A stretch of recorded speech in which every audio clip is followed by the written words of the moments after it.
The school history books currently in circulation across the country are replete with innumerable botched stories regarding the rich history of Bharat. We've got full chapters dedicated to smaller and insignificant dynasties of Delhi like Lodhis and Mamluks, but are not taught more than a few lines about the Ahoms, the Orias, Kalingans, the Nagas, the Chalukyas, the Cholas, the Cheras, the Vangas, the Khazis, Pandyas, Pallavas, Marathas, the Vijayanagar Empire, the Sikh Empire, the Karkotas of Kashmir, Kanishka, Suhaldev and many others. Freedom fighters who died giving their lives for the motherland are reduced to caricaturist figures, while the likes of cruel, blood-hungry rulers like Tipu Sultan and Aurangzeb are glorified as the apostle of patriotism. The Indian historians have seemingly interpreted the history of India as the history of Delhi and have primarily focused on how invaders came in and took our pants down. Unlike the Mughals, who ruled for 200 to 300 odd years, several previous Indian kingdoms had their reign far outlasting the Mughals. Hi and welcome to TFI English, the national socio-political analysis arm of the TFI media group. I am your host Tanya, and in this video I'll tell you why Chalukyas, Pallavas and Rashtrakutas deserve more attention in our history books. Let's begin.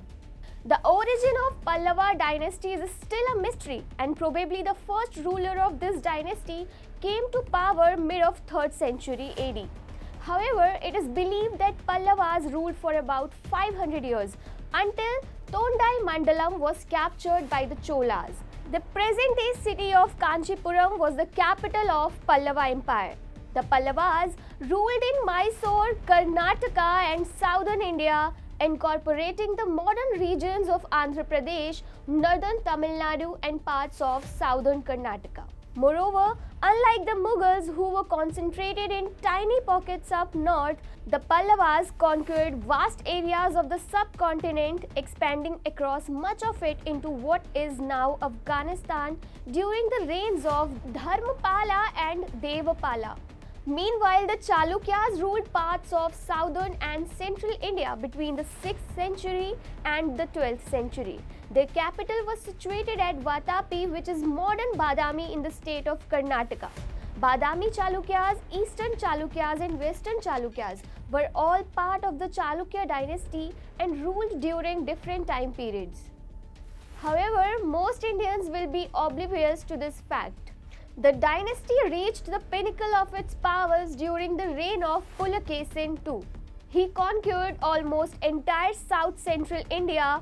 Pulakesin II is famous for stopping northern king Harsha in his tracks while he was trying to conquer southern parts of the country. The Chalukyas were great administrators and had an impressive maritime power. Sanskrit along with the local languages thrived. An inscription dated the 7th century mentions Sanskrit as the language of the elite, whereas Kannada was the language of the masses. Last but not the least, Dantri Varman or Danti Durga defeated the last Chalukya ruler of Vatapi, Kirti Varman II, and founded the Rashtrakuta dynasty. He is said to have conquered Kalinga, Kosala, Kanchi, Srisrael, Malava, Lata, etc. and occupied Maharashtra.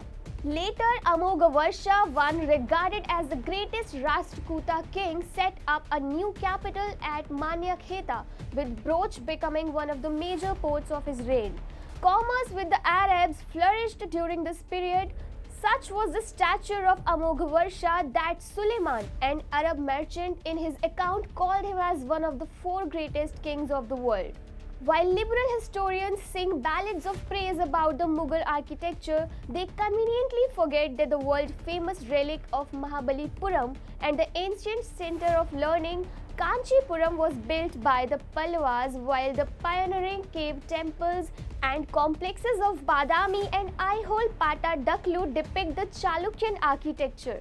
In a classic case of half-cooked, half-baked, pastry paparazzi type propaganda, the main claim surrounding Mughals' rich legacy is that at the time of Aurangzeb, one of the most brutal plunderer and genocidal kings of Mughals, Indian GDP constituted about 25% of the world GDP.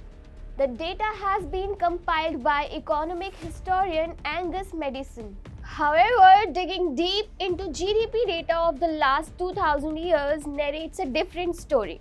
Comparing Indian GDP before and after the Mughal era makes it crystal clear that the Mughals stagnated the Indian economy. The chart clearly shows that India's share in the world GDP was hovering between 40 to 45% of the world's GDP from 1 AD to up until 1150 AD, at the time when India was ruled mainly by native dynasties like Chalukyas and Rashtrakutas.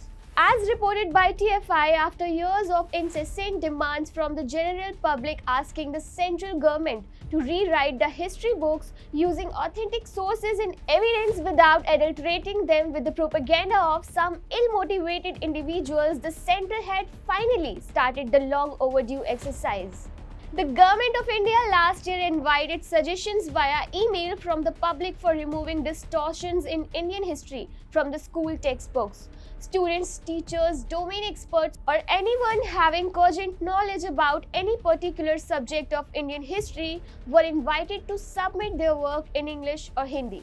Mughals' reality has always been hidden from Indian masses through Bollywood propaganda, movies like Mughal-e-Azam, Jodha Akbar. Further aided by the liberal intelligentsia of the country, it's time that we recognize our true ancestors and pay homage to their contributions. If you like this video, like, share and subscribe to TFI English. Also leave a comment and let us know which topic you want us to cover. Hit the bell icon to receive all the latest updates. This is Tanya signing off until the next one.